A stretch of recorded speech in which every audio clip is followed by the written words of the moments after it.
নীল ভাইয়া প্লিজ আমায় এমন শাস্তি দেবেন না, পানি অনেক ঠান্ডা তো। অসহায় ভঙ্গিতে কথাটা বলল তারা। নীল মুখে কিছু না বলে শাওয়ার ছেড়ে তারাকে পুরোপুরি ভিজিয়ে দিল। তারা কাক ভেজা হয়ে দাঁড়িয়ে থেকে থরথর করে কাঁপতে লাগলো। নীল এবার তাকে বলল, নিজের ভালো বুঝতে শেখো। তোমায় ভেজাতে যখন পেরেছি তখন গোসলও করাই দিতে পারবো। If you don't mind then I have no problem. বাকিটা তোমার চয়েস। আপনি গোসল করবেন মানে? ঢোক গিলে কথাটা বলল তারা।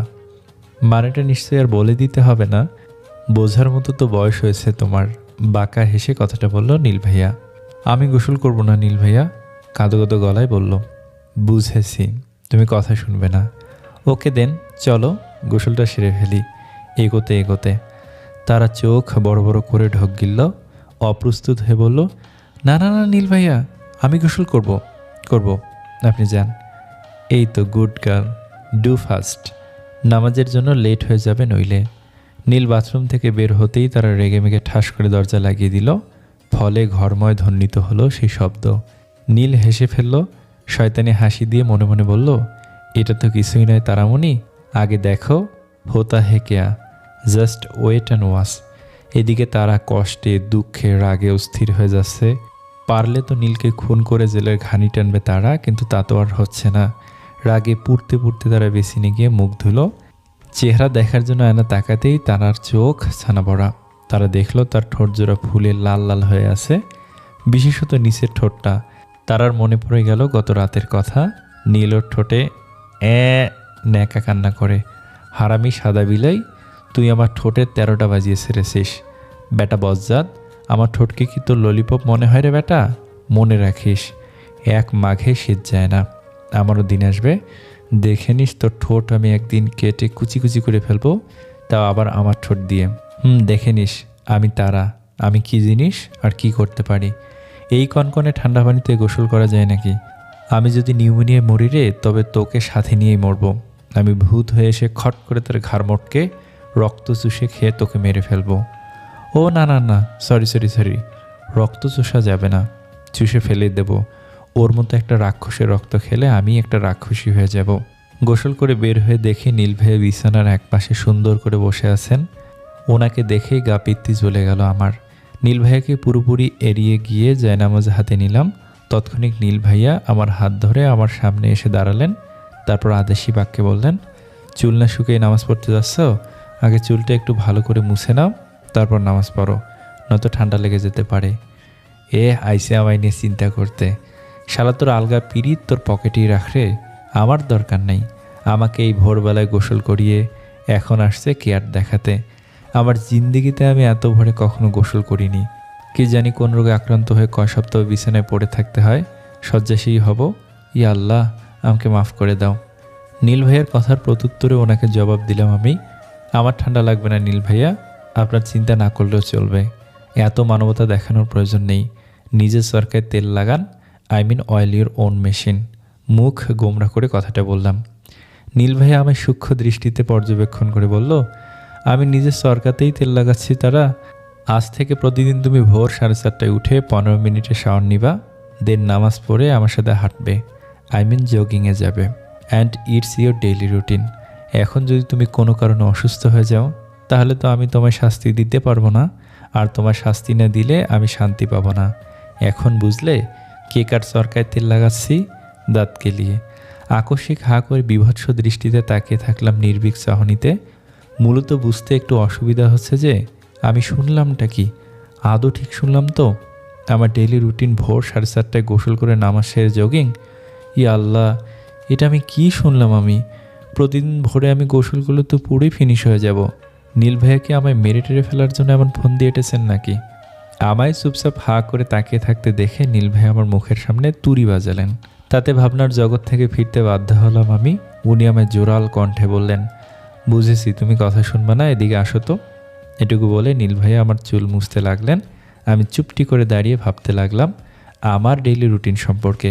হতেও তো পারে উনি জাস্ট আমায় ভয় দেখাচ্ছেন, কাল রাতের রাগের প্রতিশোধ শুধুমাত্র আজই নেবেন, ব্যাস এতটুকুই মনে হয়। নীল ভাইয়া আমার চুল শুকিয়ে দেওয়ার পর দুজন মিলে নামাজ আদায় করে নিলাম। নামাজ শেষে অলস ভঙ্গিতে বিছানার উপর বসতেই নীল ভাইয়া আমায় ডাক দিয়ে বললেন, কোনো বসাবসি নেই তারা, তুমি এখন আমার সাথে জগিং করবা। আমি মায়াভরা নজরে নীল ভাইয়ার দিকে তাকালাম, নরম গলায় বললাম, নীল ভাইয়া বলছিলাম কি যে আজ একটু ঘুমিয়ে নেই, এমনিতে অনেক রাতে শুয়েছি। আমি বলি কি, আমি আপনার সাথে কাল থেকে জগিংয়ে যাব, পাক্কা প্রমিস। আজ একটু ঘুমিয়ে নেই প্লিজ। নীল ভাইয়া আমার হাত ধরে বসা থেকে টেনে তুললেন, কঠোর ভঙ্গিতে বললেন, না তুমি আজ থেকে জগিং করবা।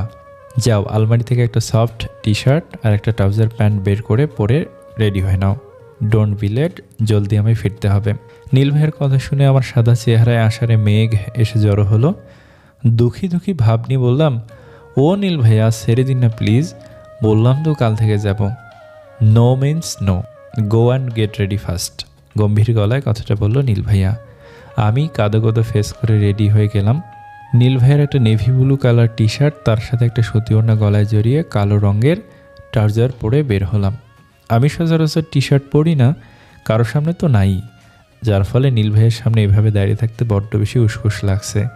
নীল ভাইয়া আমায় পা থেকে মাথা পর্যন্ত স্ক্রল করে আমার মুখের দিকে তাকিয়ে ঠোঁট চেপে কুটিল হাসলো। ব্যাটার মনে হয় খুব মজা লাগছে আমায় এভাবে দেখে, হা। যথারীতিতে নীল ভাইয়ের সাথে টানা ৪৫ মিনিটের জগিং শেষ করে রুমে ফিরলাম আমি, আর এসেই সোজা বিছানায় ধপাস। আহ কি শান্তি! শালা ধলা বিলের সাথে দৌড়ে দৌড়ে আমার হাত পায়ের অবস্থা বেহাল, মনে হচ্ছে কত বছর পর যেন বিছানায় শুচ্ছি। আহা, জুড়িয়ে গেল শরীরটা একদম। এখন আমি শান্তি করে ঘুমের রাজ্যে ডুব দিব। চোখটা বুঝেছি মাত্র এমন সময় কেউ একটা খুব তিক্ত কণ্ঠে আমায় ডাক দিল, তুমি ঘুমাচ্ছ কেন এখন? উঠো বলছি, খেতে হবে। চোখ খুলে তাকিয়ে দেখি নীল ভাইয়া এক প্লেট নাস্তা নিয়ে হাজির। ওনাকে দেখে আমি ঝটপট শোয়া থেকে উঠে বসলাম। চোখের পাপড়ি ঘন ঘন ফেলে ড্যাব ড্যাব চাহনিতে তাকিয়ে থেকে নীল ভাইয়াকে উদ্দেশ্য করে প্রশ্ন ছুড়ে বললাম, এসব কি? নীল ভাইয়া আমার সামনে এসে বসলেন, নির্বিকার ভঙ্গিমায় বললেন, কি আবার খাবার? তোমার জন্য নাস্তা নিয়ে এসেছি, ওঠো আর উঠে খাও। এখন খাবো না, এখন খেয়ে ফেললে পরে কি খাবো?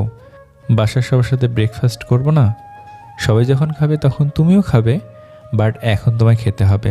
ভোর ভোর উঠেছো, সো আগে আগেই লাইট কিছু ব্রেকফাস্ট তোমায় খেতে হবে, এখন ওঠো। নীল ভাই আমি এখন খাবো না, এক চরে সব কটা দাঁত ফেলে দেবো, খাও বলছি। আমি ভেজে বিড়ালের মতো গুটিসুটি হয়ে চুপ করে গেলাম নীল ভাইয়ার ধমক খেয়ে। লোকটা শুধু বকে আমায়, সকাল সকাল আমাকে খাবার গিলাতে এসেছে বেটা রাক্ষস কোথাকার। আমি বিড়বিড় করে নীল ভাইয়াকে মনের সুখে গালি দিচ্ছিলাম। এমন সময় নীল ভাইয়া বিছানায় বসে আমার দিকে এক গ্লাস পানি আর আপেল এগিয়ে দিল, যার অর্থ উনি আমায় এটা পান করতে বলছেন। আমি বিনা বাক্যে গিলে ফেললাম।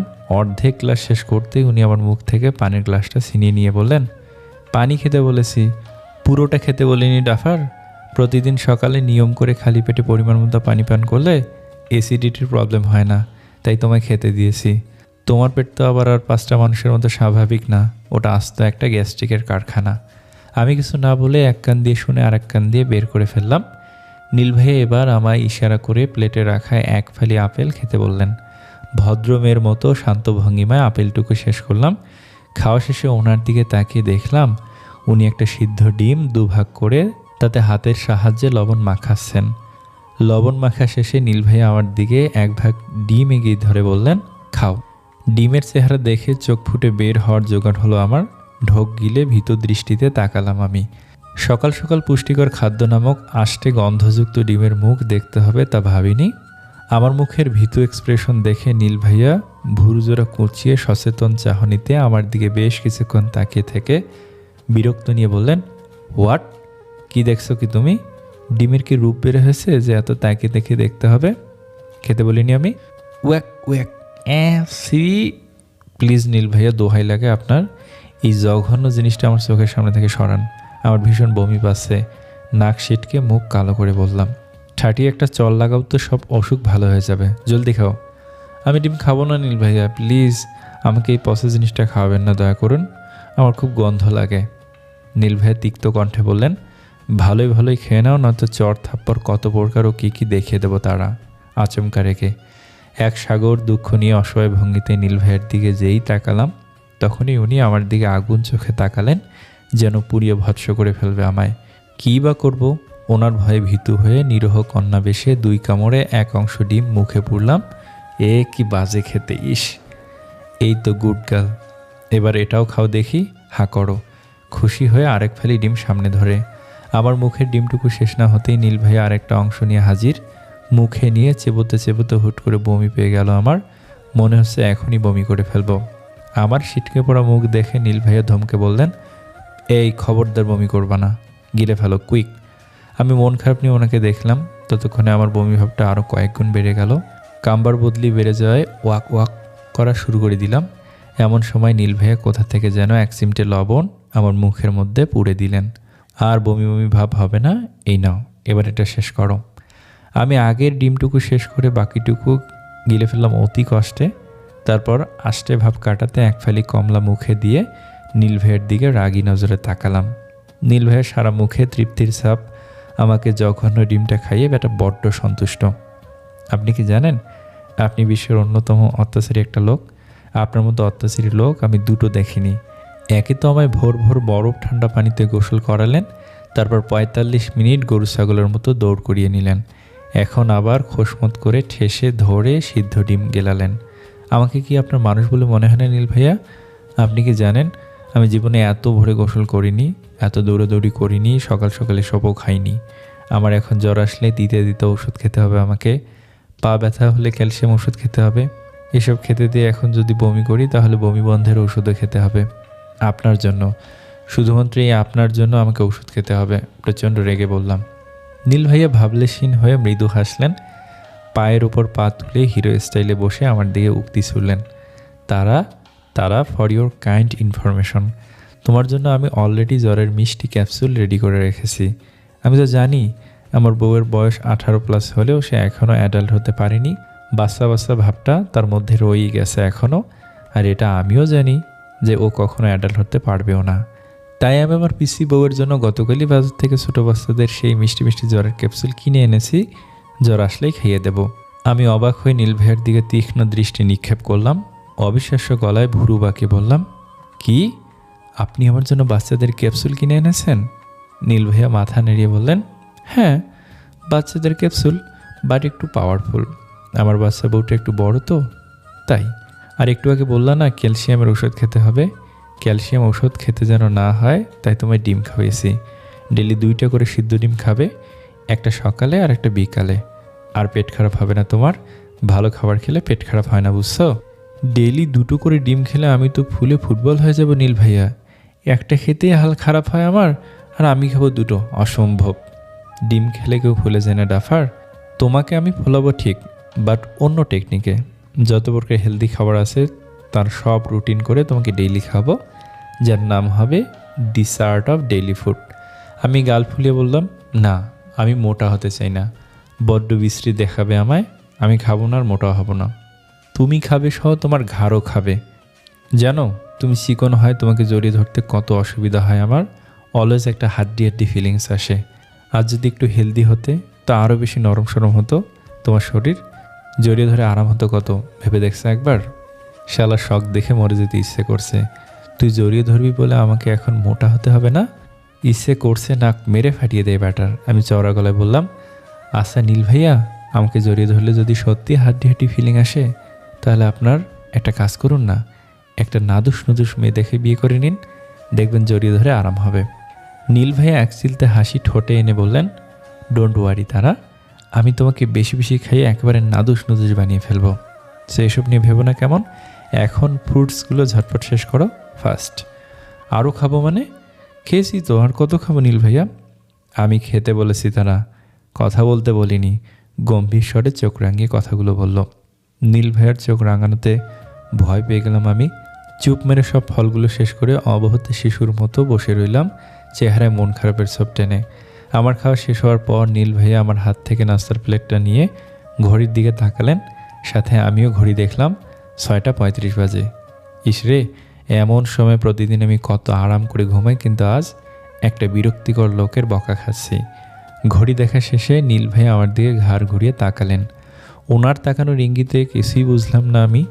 সন্ধানু নজরে ওনার দিকে তাকিয়ে রইলাম বেশ কিছুক্ষণ। নীল ভাই বিছানা ছেড়ে উঠে সোজা পড়ার টেবিল থেকে একটা বই তুলে নিয়ে বিছানায় ছুঁড়ে দিলেন উনি। আদেশি বাক্যে বললেন, অ্যাডমিশনের আর মাত্র 3 মাস বাকি, তে আজ থেকেই পড়াশোনা শুরু তোমার, নাও পড়ো এখন। আমি কয়েক সেকেন্ডের জন্য হা হয়ে গেলাম। একবার বইটার দিকে তাকালাম তো আরেকবার ঢোক গিলে নীল ভাইয়ের দিকে তাকালাম। অবাকীয় কণ্ঠে বললাম, এখন পড়বো মানে কি? পড়বে মানে পড়বে, সামনে তো তোমার ভার্সিটিতে অ্যাডমিশন। ভালো করে পড়াশোনা না করলে তুমি রাজশাহীতে চান্স পাবে কীভাবে বলো তো? যেভাবেই হোক তোমার রাজশাহী ভার্সিটিতে অ্যাডমিশন পেতেই হবে। 3 দিন পর আমি জয়েন করব সেখানে। আর আমি চাই 24 আওয়ার্স তোমায় চোখে চোখে রাখতে। সো তোমায় পড়াশোনায় মনোযোগী হতে হবে। তারা সলসল নয়নে অ্যাডমিশন বইটির দিকে তাকিয়ে বুকটা কেঁদে উঠল একদম। ইস কি মোটা বই, কত পড়া! ভেবেছিলাম বিএ পাশ করে ফেলেছি বলে আমার আর পড়াশোনা সব মৌখুব, কিন্তু এখন দেখছি পড়তে পড়তে আমি শহীদ হয়ে যাব। পড়তে ভালো লাগে না, অথচ দুর্ভাগ্যবশত আমার কপালে প্রফেসর বরিজ উঠল।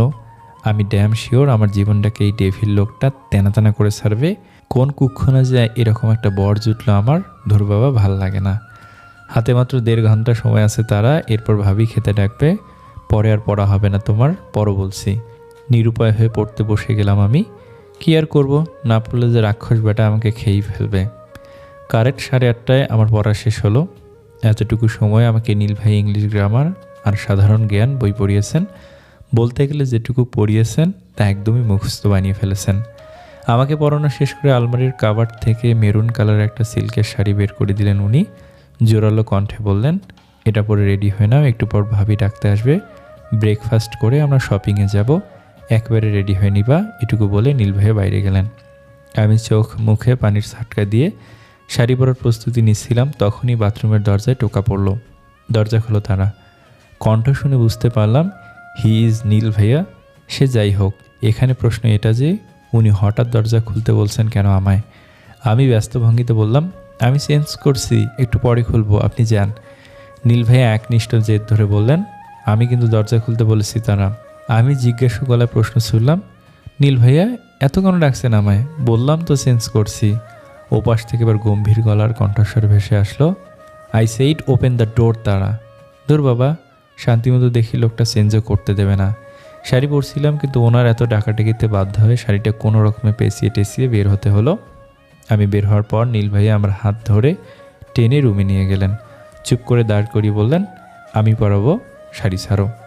আমি শক্ত করে শাড়ি ধরে চেপে রেখে তোতলাতে তোতলাতে বললাম, লাগবে না, আমি পরবো, আপনি যান। নীল ভাইয়া কিছু না বলে সোজাসুজি আমার শাড়ির আঁচল ধরে আলতো একটা হ্যাঁচকা টানে খুলে দিল। মুখে হাত দিয়ে দাঁড়িয়ে থাকলাম আমি। নীল ভাইয়া রাগি লুক করে আমার দিকে তাকিয়ে বিরক্তি নিয়ে বললেন, স্টপ ইট তারা, কী শুরু করছো তুমি বলতো? কিসের এত লজ্জা তোমার? রেডিমেড ব্লাউজ পরতে পছন্দ করো না বলে টেইলার থেকে আমি নিজে অর্ডার দিয়ে বানিয়ে এনেছি তোমার জন্য, অথচ তুমি চোখটা খুলে দেখো তো একবার পেট বের হয়ে আছে কিনা। দেখার পর না হয় রিয়েক্ট করো। আমি মুখ থেকে হাত নামিয়ে খেয়াল করে দেখলাম সত্যি সত্যি আমার ব্লাউজটা কোমর অবধি ঢাকা। ওমা কী সুন্দর ব্লাউজ, আমি খেয়ালই করিনি। নীল ভাইয়ের দিকে খুশি মনে তাকিয়ে মনে মনে হাসলাম। উনি তখন বললেন, কি লজ্জা কাটলো তোমার? অমনি করে দাঁড়িয়ে আছো কেন? চোখ ধরো এখন, ক্লোজ ইওর আই। আমি বেশ গিল্টি ফিল করলাম। চুপটি করে দাঁড়িয়ে রোজকার মতো ওনার হাতে শাড়ি পরে নিলাম, যদিও এটা সেকেন্ড টাইম ছিল। আমার শাড়ি পরার শেষে আমরা দুজন নাস্তার উদ্দেশ্যে ডাইনিংয়ে আসলাম। সবাইকে একসাথে দেখে মনের মধ্যে সুপ্ত ভালো লাগার ছোঁয়া বয়ে গেল। মনে হচ্ছে কত বছর পর দেখছি সবাইকে। আমাকে দেখে মামাই, মামনি, নীরব ভাইয়া, সারা ভাবি সবাই অবাক হয়ে তাকিয়ে রইল।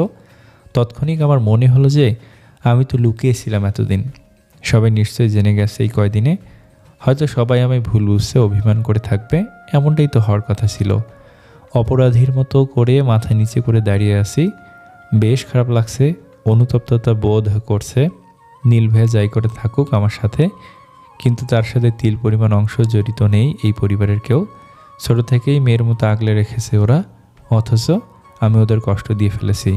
কোন মুখ নিয়ে কথা বলবো ওদের সাথে?